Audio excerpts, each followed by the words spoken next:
Welcome back to Astronomical Thoughts from a Fellow Earthling, the podcast that is all astronomy talk and just astronomy talk. I'm your host, Maddie Curmi, Medfield TV's assistant production coordinator, and in this second episode, I am sitting down with Maya Debettencourt, and we are going to be discussing exoplanets. So Maya and I are very close friends, both space nerds, and I also run the astronomy club at the high school in which Maya is a part of. So welcome, Maya, to the second episode. Thank you very much for having me. What do you know about exoplanets? A lot, not really. Because I feel like it's something that not a lot of people know about. I would consider myself like someone who's interested, but certainly you can always learn more. That's the wonderful thing about astronomy. Even the best scientists don't even know everything. That's what makes it so amazing. Exactly. And amazing. What is an exoplanet? I think that's a big question of this whole entire episode. So an exoplanet is a planet that orbits a different star outside of our solar system. So there's been over 4,000 discovered, which is crazy because, you know, our solar system's just less than 10, and it's crazy how there's so much more beyond just our little bubble. I also think it's really interesting that until very recently they had like NASA scientists and other astronomical scientists across the world have only found exoplanets that are like within our solar system. And like to name a few, we have Kepler 186f, which gotta love when they name astronomy things with numbers and confusing words. Oh yeah. But astronomy nerds know them all. Yeah, so actually the closest exoplanet to our solar system is 4.37 light years away, which may not seem like a lot when you think about it. Oh, it's only 4.37 light years away. But 1 light year is 5.8 trillion miles, which is 37,200 years. So like the closest exoplanet is generations and generations away from us, which means that the farthest ones out is just absolutely like crazy how we have that technology to know that there's so much more out there, even though it's generations away from us. So the main spacecraft that actually discovered most of these exoplanets was NASA's Kepler spacecraft, and it discovered more than 2,600 of these exoplanets, which is absolutely insane that this one spacecraft has so much power and control for discovering like so much, like just outside of our bubble, which is absolutely crazy. So also one of the ways that they discover the exoplanets, like they use the Kepler telescope.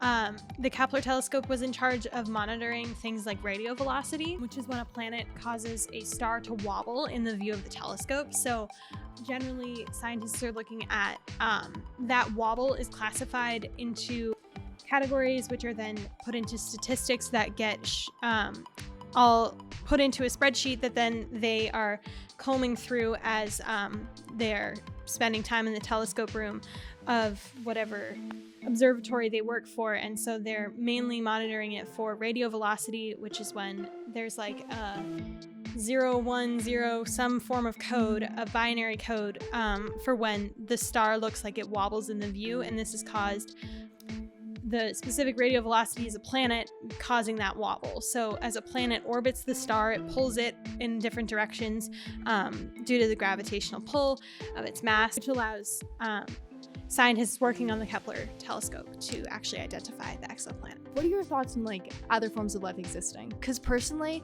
either we're all alone in the universe or either there's other forms of life out there. They're both equally terrifying, and it's such a discussion that could be talked about for years and decades and hours, like all of that. So what do you think? I totally agree. I think based on the things that the Hubble Space Telescope has been taking pictures of for years, I personally believe it is more likely that we are not alone in the universe.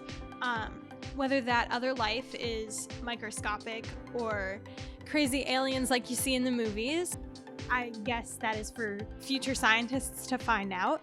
But I definitely think it's a very interesting conversation, because I think sometimes when having said conversation, you limit yourself to like other life like on Mars or in our solar system. Definitely, but when you start to think about exoplanets, that is... It just opens that whole new level. Exactly. And excitement and all of that. It's 2021. So in like 100 years, even 50 years from now, 20 years, 200, we're going to know so much more.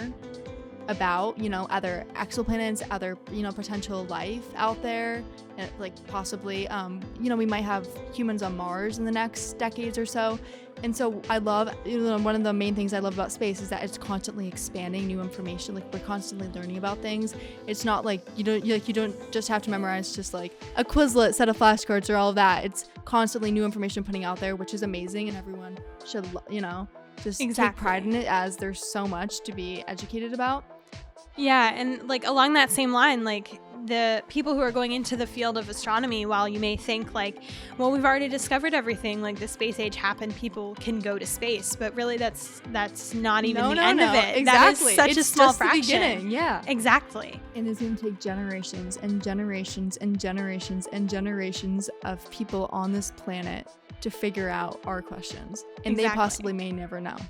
So Maya and I just discussed a little bit of exoplanets, and we hope that you guys learned something new. Maya, thank you for joining me today. Thank you so much for having me, Maddie. And thank you for listening to Astronomical Thoughts from a Fellow Earthling, and I hope to see you in the next episode.